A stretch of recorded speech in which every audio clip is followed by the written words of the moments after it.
আসসালামু আলাইকুম, welcome to my new blog. আশা করি আপনারা সবাই খুব ভালো আছেন। আমিও খুব ভালো আছি। আমি আইরিন নাবা শুরু করছি গত পরশু দিন থেকে, কারণ 2-3 দিন গ্যাপ হয়ে গিয়েছে। আপনাদের সঙ্গে আমার কোনো যোগাযোগ বা কথা হয় নাই। এই জন্য গত 3 দিনের ব্লগ আমি একসঙ্গে অ্যাটাচড করে দিয়েছি, কারণ আমি এই 3 দিন সময় পাই নাই।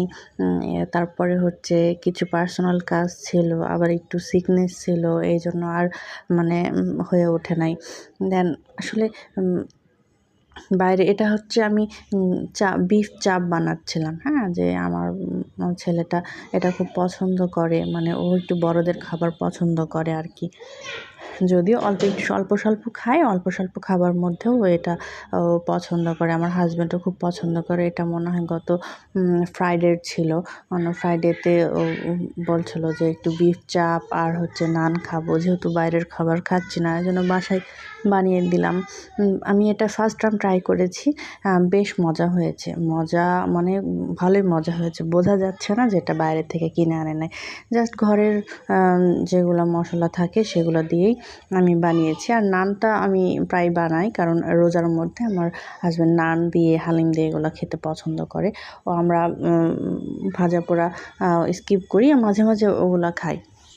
দেন নানটা না খুব সহজ রেসিপি, যদি আপনার ইস্টটা অ্যাক্টিভ হয় না, ইস্টটা অ্যাক্টিভ থাকলেই আপনার নানটা খুব মজা হয় আর খুব নরম হয়, আবার ভালো লাগে খেতে আর কি, সহজ হয়ে যায়। দেন আপনাদের কারো যদি বিফ চাপের কোনো রেসিপি লাগে, প্লিজ কমেন্টে জানাবেন, লাইক সাবস্ক্রাইব করবেন, আমার চ্যানেলটা যেহেতু নতুন, পাশে থাকবেন। তারপরে হচ্ছে এটা বানাতে বানাতে মনে পড়ে গেল যে আক্কেল মারি যে আমাদের 25 থেকে 30 মধ্যে যাদের এজ, তাদের তো আক্কেল মারির ব্যথা অলরেডি শুরু হয়ে যায়।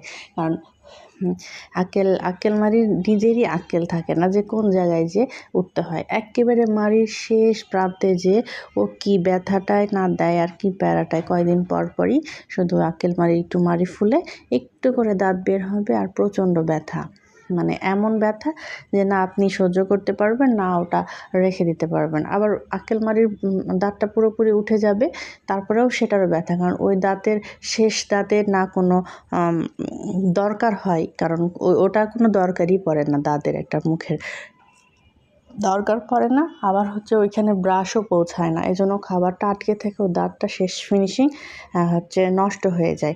এই নষ্ট যখন হয়ে যায়, দাঁতটা যখন সমস্যা দেয়, এই দাঁতের যে ব্যথা, এটা তো আরও ব্যথা হয়, আস্তে আস্তে দাঁতটা ক্ষয় হয়, গর্ত হয়ে যায়। এটার ব্যথা চিরদিন, দাঁতটা যতক্ষণ না পর্যন্ত ওঠানো হয়, দাঁতটা ব্যথা করতেই থাকে। তো ওই রকম আমাদেরও আত্মীয় স্বজন বা আমাদের আশেপাশে যারা আছে, তারা হচ্ছে ঠিক এইরকম আক্কেলমারির দাঁতের মতো। আমার হুট করেই মনে পড়লো, কারণ এই আক্কেলমারির দাঁতের ব্যথা আমার মাঝে মাঝে হয়ে থাকে আর কি।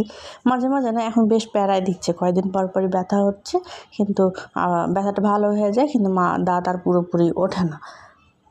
দেন যেটা বলছিলাম, ওই রকম যে আপনাকে শুধু প্যারায় দিবে, ওরা না কোনো আপনার হেল্প করবে না, হচ্ছে কোনো আছে না যে ভালো চাইবে, তা না। ওরা শুধু সিসি ক্যামেরার মতো আপনার সাথে থাকবে, আর লাইফে একটা টক্সিক পিপল, লাইফে সমালোচনা করতে থাকবে। আপনার এভরি ইঞ্চই আপনার সমালোচনা করবে, নোটিস করবে কি করলেন, কখন কি করতেছেন, সব কিছু নোটিস করবে, কিন্তু কখনো আপনাকে অ্যাপ্রিসিয়েট করবে না, কোনো ভালো কথা বা কোনো ভালো কাজে আপনাকে সুনাম করবে না। কিন্তু আপনার যদি কোনো একটা ন্যানো সেকেন্ডের জন্য যদি একটা খুঁত পায় বা দোষ পায়, সেটা হাইলাইট করবে, হাসতে হাসতে হাইলাইট করবে, আবার সবার সামনে এটা আপনার প্রকাশ করে দিবে। হয় না, 8-10 জন বা কারো সঙ্গে আছেন, তাহলে বলবে হে তুই এটা করেছিস, সেই রকম টাইপের। হুটহাট তখন একটা লজ্জায় পড়ে যেতে হয়, যে আপনি কোনো অ্যান্সারও পাওয়া যায় না, যে আমি ওইখানে কী অ্যান্সার দিব বা কী প্রতিরোধ করব। ওর সঙ্গে তো আমার ভালো সম্পর্ক, আবার ভালো সম্পর্ক প্রিটেন্ড করে বেড়াচ্ছে, করাবে যে তার সঙ্গে তার ভালো সম্পর্ক, এটাই আর কি। তো ওই রকম মানুষের থেকে দূরে থাকাই ভালো। আবার হচ্ছে আপনারা যদি সাকসেস হন জীবনে, তখন বললো যে না অমুক আমার এমন মানে সাকসেসফুল পিপলদেরকে তারা একটু প্রায়োরিটি বেশি দিবে, যে ও অমুক আত্মীয় আমার এটা হয় বা হয় বা পরিচয়টা দিতে চাইবে কি। যদি কোনো কারণে ব্যর্থ কোনো প্রেম মানুষজন থাকে, তাদেরকে একটু কম প্রায়োরিটি দেওয়া, এগুলো আছে না সমাজে, আসলে সমাজে না প্রতিটা ঘরে ঘরে এরকম আছে। আমরা কিন্তু দূরের মানুষ দ্বারা মানে আঘাত পায় না, আঘাত পায় কিন্তু কাছের মানুষকে দ্বারা। যাই হোক, আমি হচ্ছে এটা যে ঘরোয়াভাবে একটু জুম্মা ব্যায়াম যেগুলো করে ওটা ওয়ার্কআউট একটু করছিলাম, যে 10 মিনিট হচ্ছে 1 মাইল চ্যালেঞ্জ সেগুলো আমার ছেলে তো প্রচণ্ড জ্বালায় আমাকে, আর ও করবে, ওরও একটা কেয়ার করবে, ওটা মনে করো ওটা খেলা। দেন রাত্রেবেলা দেখি একটু কেক বানিয়েছিলাম, কেকটা ভালোই হয়েছিল, কিন্তু হচ্ছে আমি কেকের যেটা ভ্যানিলা অ্যাসেন্স, এটা হচ্ছে আমার কি দিল ওটা, মানে স্বপ্ন থেকে নিয়ে এসেছি, মানে অ্যাসেন্স লেখা আছে কিন্তু কোনো ফ্লেভার নাই, কোনো সেন্ট নাই, কোনো কিছু নাই। মানে আমি হচ্ছে ভালো পরিমাণেরই ইউজ করলাম, কিন্তু সেই রকম আসলে ফিডব্যাক পেলাম না। আসলে কি এটা এখন নকল পড়লো না কি হলো বুঝলাম না। যাই হোক, কেকটা খেতে মজা হয়েছিল, কিন্তু ওই রকম ফ্লেভার আসে না। আমার ভ্যানিলা যে ফ্লেভারের যে কেক, ওটা ও সেন্ট শুনলেই মানে খুব ভালো লাগে, ওটাতে একটা কেক ফিল আসে আর কি। আমি চকলেট কেক যেহেতু পছন্দ করি না, আমার ভ্যানিলা কেকটাই পছন্দ। ওই অ্যাসেন্সটা আমার আসলে ভুলভাল কেনা হয়ে গিয়েছিল, আমি ঠিকভাবে কিনতে পারি নাই।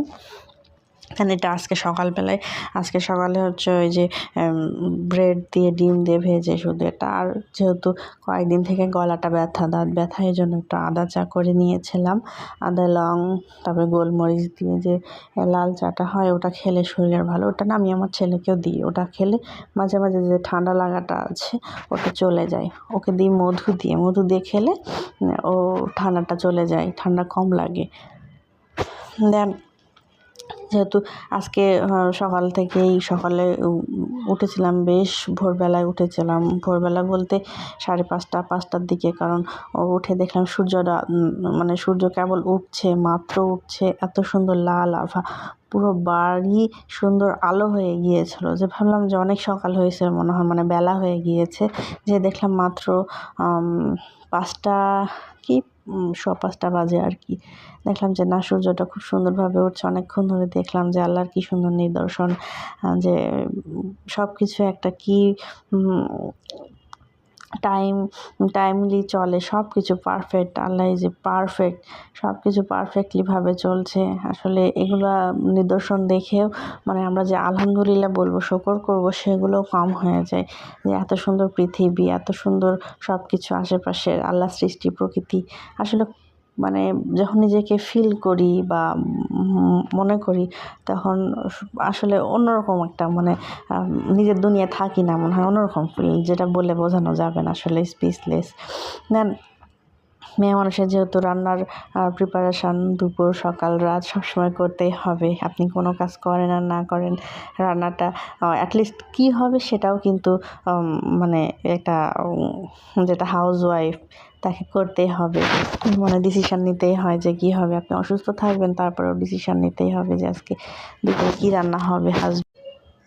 দেন আমি হচ্ছে বাদাম আর তিল ভর্তা করছিলাম, বাদাম তিল ভর্তা, আর হচ্ছে পটলের খোসা দিয়ে শুটকি ভর্তা। আমার এগুলো খুব ভালো লাগে ভর্তাটা খেতে।